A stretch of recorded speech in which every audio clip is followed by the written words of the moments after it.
محترم رئیس مجلس ملی مجلس عالی جمهوری تاجیکستان رستم امامعلی، ما ساکنان شهر خورخ و ناحیه‌های ولایت مختار کوهستان بدخشان از صحنه‌های 25 تا 28 نوامبر سال 2021 باعث بلند مسئولیت شهروندی با طلبات‌های نمایندگان رسمی حکومت جمهوری تاجیکستان و مردم جمع آمده در میدان اسماعیل سامانی شهر خورخ با مقصد به اعتدال آوردن وضعیت سیاسی و صلح و ثبات در شهر خورخ علاقمند با قضیه صحنه 25 نوامبر سال 2021 در دهه 17 ناحیه روشقله جان و سلامتی خود را در خطر گذاشته به محاکمه و بررسی طلبات‌های مردم و حکومت کار را شروع نمودیم. مقصد مراجعت ما به عنوان شما وابسته به وضع سیاسی اجتماعی در ولایت مختار کوهستان بدخشان می باشد.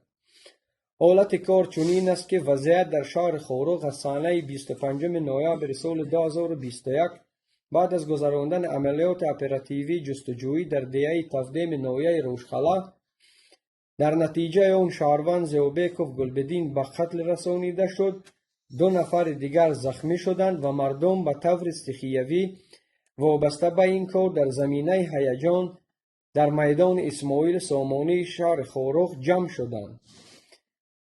در تظاهرات 17 نفر در نزد مقدسات ملت پرچم دولتی جمهوری تاجیکستان از یک طرف، نشان دولتی جمهوری تاجیکستان از طرف دیگر و مجسمه اساسگزار دولت تاجیکان اسماعیل سامانی از تیر یراق آتشفشان کارمندان مقامات قدرتی زخمی شدند که 2 نفر از آنها به هلاکت رسیدند.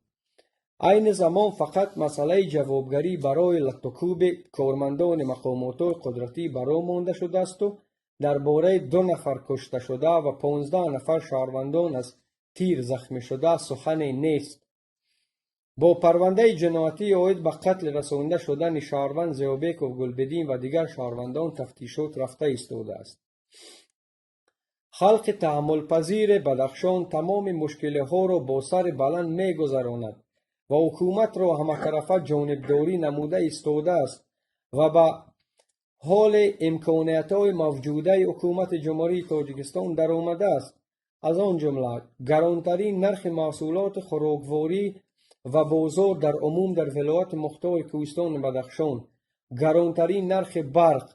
مواد سوزشواری، بلندترین سطح بیکاری، ویرانترین راه‌ها نسبت به دیگر مناطق وطنمان عرض وجود دارد. اما روی راست و بی اساس مردم آسایشته را پراندن از طرف مقامات قدرتی با هر حقوق ویران کنی نچندان وزنین داغدار سودی نمودن جوانان، بدنام و سیاه نمودن مردم ولایت مختار کوهستان بدخشان در عموم از شبکه‌های دولتی و وسایط اخبار عامه،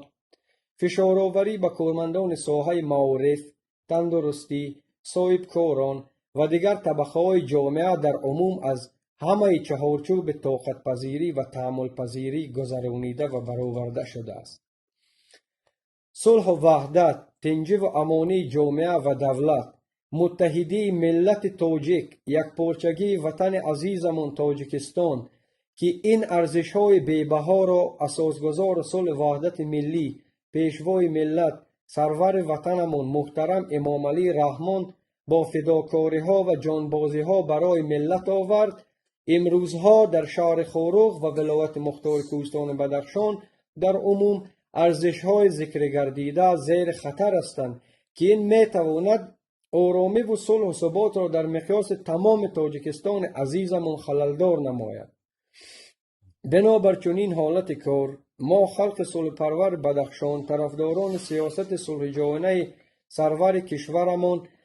پیشوای ملت محترم امامعلی رحمان با یک امید به شما مراجعت می نماییم که مسئله وضعیت در ولایت مختار کوهستان بدخشان